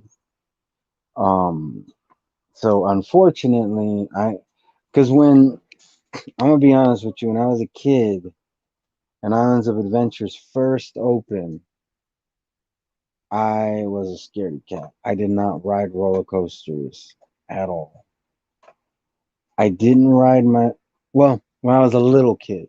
I started riding roller coasters when I was in high school. My dad basically forced me to ride. He took me to Busch Gardens actually. We had passes at the time. And I was the one who opened my own mouth. I was like, "Oh, I'm gonna start riding roller coasters now." Uh, then when we got to Busch Gardens and I saw the roller coasters, in my head I wanted to back out. However, my father forced me. I started out with the Scorpion. Um, Timmy, you're gonna know. I apologize to everybody else. You're probably not gonna know what I'm talking about. But I started out with the Scorpion. For those of you who don't know, it's a little roller coaster. It has one. You basically go upside down once, and you go in a bunch of circles, and then that's the end of the ride. Literally takes like 30 seconds to ride. Then I rode the Python, which the Python is actually no more anymore. Which you basically do two loop de loops, and then that's the end of the roller coaster. Um, and then after that, there was no more small roller coasters. The rest of the roller coasters there are big. I think the next one I rode was Gwazi, and after riding Gwazi, I kind of felt like I don't know, I kind of didn't really enjoy Gwazi, which is funny because I ended up riding Gwazi many times after that. But then I got on Kumba. Once I got on Kumba, roller coasters were no longer an issue for me. I don't know what it was about that roller coaster. Kumba is one of the bigger ones that they have over there at Busch Gardens. Actually, the very first big roller coaster that they built. And so after riding Kumba, I just wasn't afraid anymore. I went rode Montu, and every time they open a new roller coaster, I've gone over to Busch Gardens and ridden it. I've rid till this day. I've ridden every single roller coaster that they've opened. They're getting ready to open Iron Gwazi at some point, and that's probably going to cause me to renew finally get a new pass to Busch Gardens because I'm going to want to ride it. I know I'm going to want to ride it. Um, in fact, now I'm disappointed when they open a roller coaster and it's not up to snuff, which has only happened once. Called Cobra's Curse. It's fine. I probably would have loved it if I was when I was a kid and was first trying to get into roller coasters. But as somebody who rides like big roller coasters whenever I have the chance, when I rode uh when I rode Cobra's Curse, it wasn't all that to me.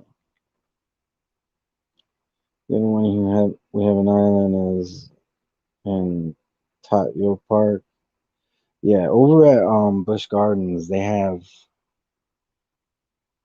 think they have like six or seven, which is funny because there are other parks that have more roller coasters than Busch Gardens, but Busch Gardens is actually ranked very highly.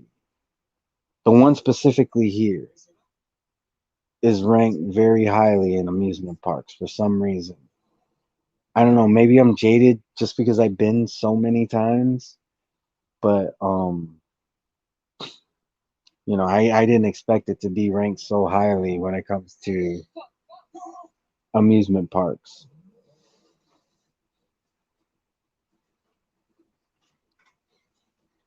Dueling Dragons was Ice and Fire. Yeah. So, Dueling Dragons, when it first opened, was Ice and Fire over Islands of Adventures. Then what happened is, because Islands of Adventures is part of the Universal Studios resort, because Universal Studios in Orlando has two parks. If you ever been to Disneyland over in Anaheim, California, it's kind of the same idea. Over there, they got two parks. They got a parking structure, and the parks are right next to each other, basically. That's how it is at Universal Orlando. There's two parks. They have a little area in the middle. Universal is called the City Walk. In Disneyland, it's downtown Disney. And when you park at the parking structure and you have access to the little shopping and dining area, which is, like I said, that's the City Walk. And then you got one park on one side, one park on the other. And so Island of Adventures is a Universal Studios park, and actually they open a water park now over there, but that's a whole nother thing. But when they built Hogsmeade from Harry Potter, they changed Dueling Dragons' name to the Dragon Challenge. And now the dragons, even though they didn't change the way they look, they were basically two of the dragons from the Dragon Challenge. I'm not the biggest like Harry Potter. I'm not the most knowledgeable person. My girlfriend's like, I am. I'm not the most knowledgeable. What were the names of those dragons from the Dragon Challenge? The Chinese fireball. Yeah, the Chinese. Yeah, you can stop there because those were the two. So it was the Chinese fireball, which was the fire dragon. So they didn't have to do anything to that one. And the other one was the Hungarian horntail, which they really didn't. They just didn't do anything. They really didn't change the way these roller coasters looked. They just renamed it. I think they built like a new queue around it so that it fit more to the Harry Potter theme. But it was the same ride. The ride itself was no different. So, have you been to Atlanta amusement park? No, I haven't been to Atlanta. To be honest, I've only been to Atlanta once, and I didn't go to the amusement park. And to be honest, I can't even really count it because I just kind of drove through it. We did stop to eat, but that was it. So Hulk Coaster was cool. It still is. Since the last time you've been, they have actually redid I think, um, I'm not 100% sure, but I think this was after you had been there, Timmy. They redid the track. The track is exactly the same. It's just a new track. It does the same exact twists and turns and everything, but it's just smoother now. The Kraken and Zero was the bomb. Yeah, Kraken. I've ridden Kraken a whole bunch of times. One of these days, we need to take a trip over to SeaWorld because last time I went to SeaWorld, the Kraken was the only roller coaster that they had. Now they have the Kraken, Manta, Mako, and then they added like a new raft ride, which I don't really like to get wet, but I'll ride it at least once. So yeah, and in fact, they had changed the name to the Kraken at one point. It's called like the Kraken Unleashed, I think, and it's still called that. What they did is they added like the VR headsets, but as far as I know, they have removed the VR headsets and it's still called the Kraken Unleashed. So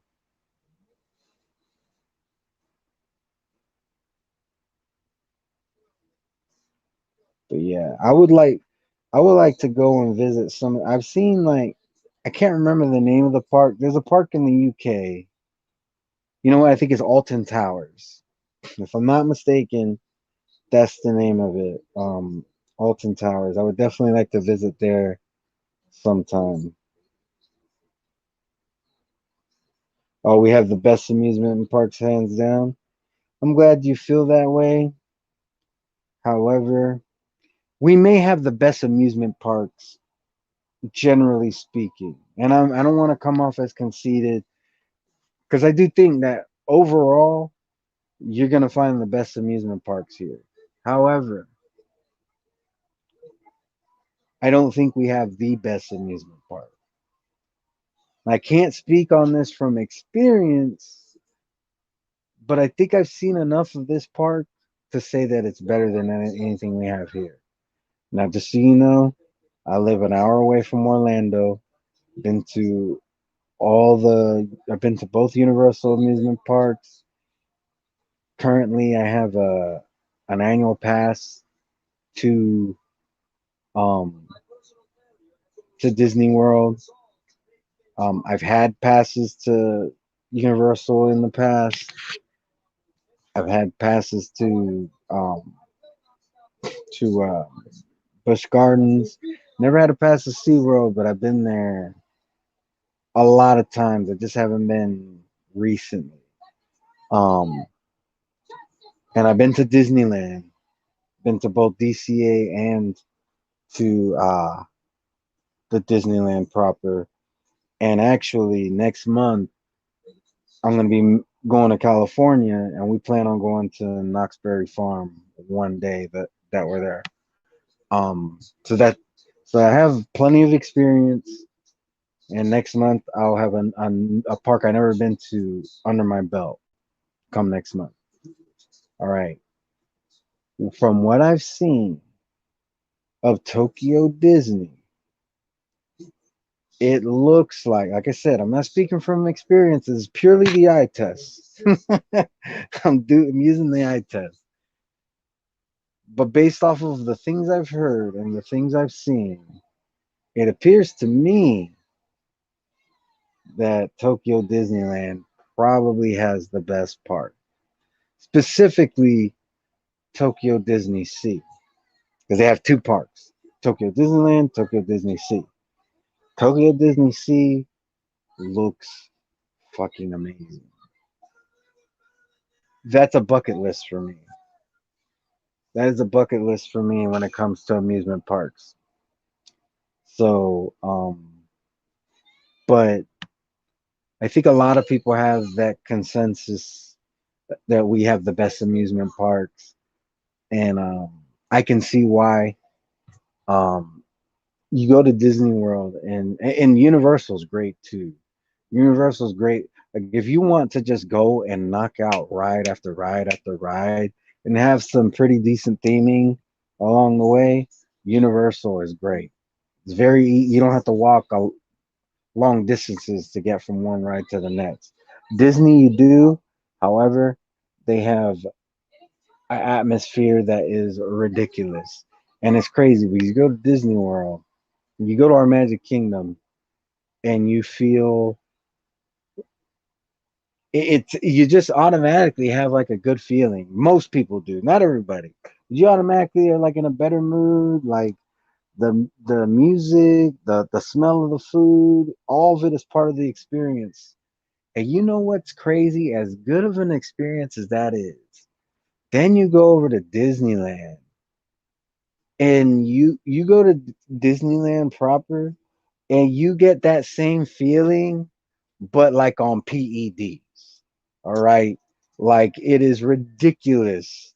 Like you feel like a fucking little kid if you go to Disneyland. So, um, you know, that's just been my experience. What's stopping me from going to Japan is the food. I'm not feeling it. I mean, from what I've seen, it's stuff that I think I would like. Obviously, like I wouldn't know till I tried it. My only experience is the version of Japanese food that we get here, which I don't know how authentic that really is, and from what I understand, it's not authentic at all. So, um, I may be in the same boat and don't even realize it. So, but I think I'm gonna go ahead and end it here, just because I've actually been off of the clock for 10 minutes.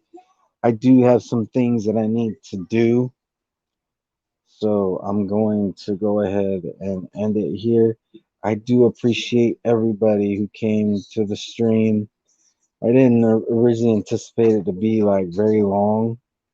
To be honest, I didn't really anticipate for many to come, because usually when I do two streams in a day, the first stream will do fairly well, and I mean that like for me, like just based off of my experience, how many viewers I typically get, it's good for me. And then if I do a second stream, typically the second stream I'm lucky to get just a couple people.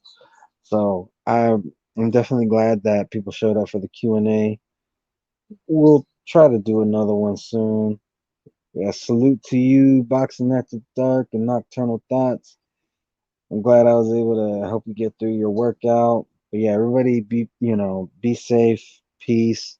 Once again, if you got kids and they're trick or treating, I wish them a very safe night. And like I said, try to be responsible for your little ones. My recommendation is to either go like to a mall that is doing a Halloween event. You typically, that just entails that most of the stores will be giving out candy. Um, I'm not gonna lie to you. When I was a kid and we did that, we ended up getting like most of the Tootsie Rolls. But it's a safe way to do it. Another good option is the trunk or treat. You can look up your local trunk or treats that are happening in your area. Those, depending on who is running the trunk or treat event, will determine like how safe it is. But typically, those tend to be better than just going to house to house. Especially being that like a lot of people don't give out candy anymore. You go to a trunk or treat, every trunk you go to, you're gonna get candy. Uh, Same thing, when I remember as a kid when we would go to the mall trick or treating, not every store did it, but most stores did it. So, um, that's what I recommend. Um, Also, you can look it up. Sometimes you'll have like a neighborhood that they're going to close the street off. Like over here in St. Pete, they're shutting down 22 blocks for trick or treat. So if you got something like that going on in your area, I recommend maybe doing that. But yeah, definitely Halloween's coming up. Many of you have little ones. Please do everything you can to keep them safe. So those are my recommendations. Also depends on how old your kids are. Um, some kids are a bit more street smart than others as well. So you know your kids better than I do. That's for damn sure. So yeah, just make sure they're safe. If you don't have kids, but let's say you're gonna be doing stuff, you'll also be safe. Please, if you're gonna go and get plastered at a Halloween party, by all means, have a good time. But either have a designated driver or use Uber. All right. Do not drive while you're drunk. So, but that's what I gotta say. Oh, what up, 150 Dream Team? I'm about to shut it down, but thanks for showing up. But yeah, everybody be safe, and make sure that your kids are trick or treating responsibly. But y'all take it easy. Peace.